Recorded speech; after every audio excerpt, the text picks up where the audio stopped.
નમસ્કાર દર્શક મિત્રો, આપ જોઈ રહ્યા છો TV9 ઇન્ડિયા। હવે જોઈએ અગત્યના સમાચાર।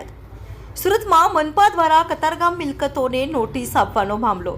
મિલકતદારોનો મોરચો કલેક્ટર કચેરી ખાતે પહોંચ્યો। 700 જેટલી મિલકતોને નોટિસ આપવામાં આવી છે।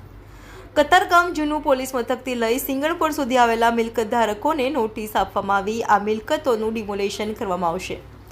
લોકોએ મિલકતના બદલે મિલકતની કરી માંગ। મિલકતદારોના આક્ષેપ, 20 થી 25 વર્ષ સુરત મહાનગરપાલિકાનું તંત્ર ક્યાં સૂતું હતું। એકાએક નોટિસ આપતા પરિવારોની ચિંતા વધી। જ્યારે મિલકતો ઊભી થાય ત્યારે પાલિકા ક્યાં ગઈ હતી। અસરગ્રસ્ત મિલકતદારોએ પાલિકા તંત્ર સામે ઉઠાવ્યા સવાલ।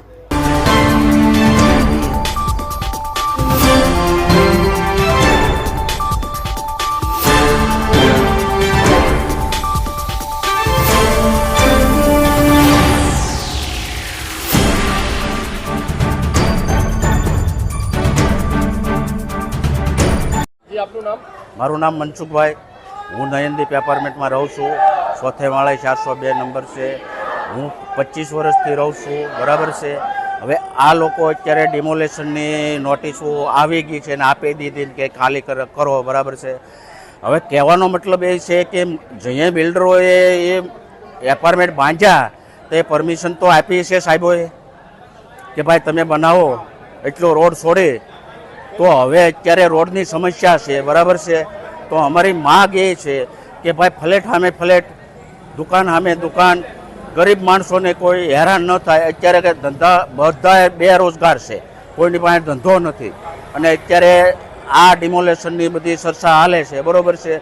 અને હવે અમારી ઉંમરના તો કોઈ ધંધોય મળતો નથી। અમારે માઇન્ડ કરીને અમારા ઘર કરીએ છીએ, એમાંય ઘર તોડવાની વાતો છે। તો સરકાર આમાં થોડુંક ધ્યાન દે અને અમને જો રોડ પોળો કરવો હોય તો અમને ઘર આમાં ઘર આપે। કેટલી દુકાનો છે, એમના ધંધાનું શું થશે?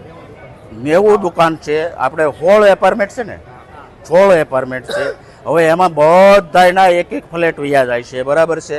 હવે અમે જઈએ હાથ પગ હાલતા ત્યાં અમે ફ્લેટ લીધા, હવે અમારા હાથ પગ હાલતા નથી, બરાબર છે।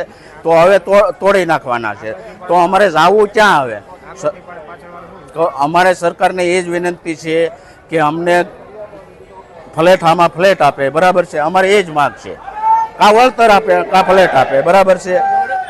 જી, આપનું નામ? રોહિત ચંપાલાલ જૈન। અમે કતારગામમાં મગનનગર 2માં રહેવાસી છીએ અને તેમાં ડિમોલેશનથી 25 વર્ષથી વાતો ચાલે છે ને હવે એમ કે તમારું ઘર અમે ડિમોલેશન કરવાના છીએ।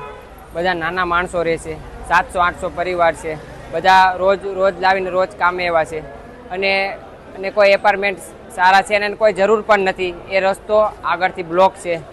હવે એમ કે તમારું ડિમોલેશન કરવાના છે અને અમને કોઈ હરખો જવાબ આપતા નથી। તમને કંઈ મળવાનું નથી, પૈસા અમને કાં ઘર આપો કાં દુકાન આપો, દુકાનવાળાને દુકાન આપો।